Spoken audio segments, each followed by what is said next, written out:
I consider myself an artist, and I'm inspired by other artists, by people who make stuff. One of my greatest inspirations is my grandfather, who was an artist throughout his life and made stuff until like literally the last week he spent on planet Earth. At 94 years old, he was still painting. Gramps left over 100 sketchbooks and 2,500 paintings. And in talking with my dad, who's been trying to sift through it all, I didn't realize just how much stuff I hadn't seen before. Do you have the his story of his life? Have you seen that? No. It's Gramps' memory book. Did I give that to you?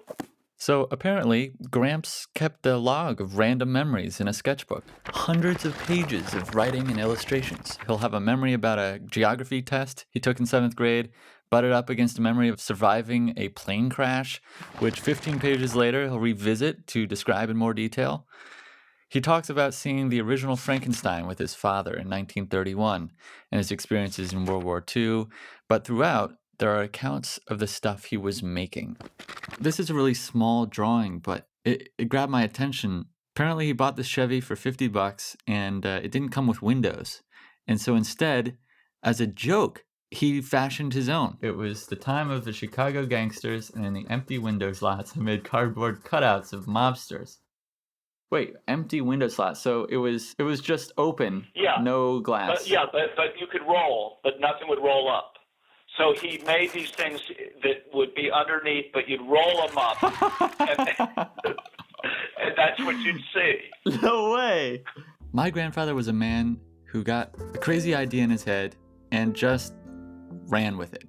And this is something I want to be more like. When I was going through the memory book, I came across a couple memories of Gramps creating something that actually involved my dad. And I wanted to see whether or not he remembered these same events. He always talked about when he was little at the dentist, he was looking at a magazine that had a bicycle with wings on it. And I think the front of the bicycle, the wheel was up in the air or something. I don't know what, but it sparked his imagination.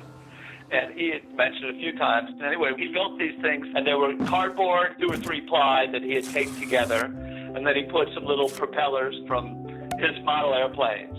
We went to Audubon Park to ride it, but I guess, I knew I wasn't going to fly, but I sort of had the impression that the front wheel would come on. I just thought it would be an experience other than just riding around with these wings on. And of course, nothing happened, and I was really disappointed.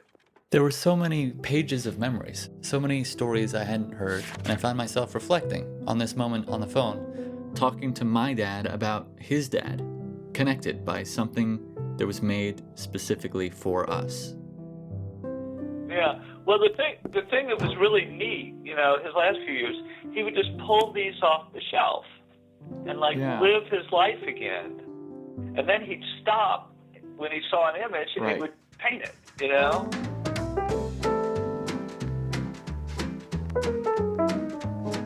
Look up page 42. Wow, yeah, I see it. How old is he at that point? See this one, this is good. Page 38. So incredible. Yeah. 36, page 36. Oh, that's 1914.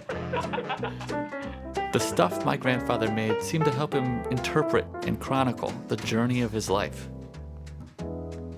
I'd like to make stuff like that too. And this seems like a decent place to start.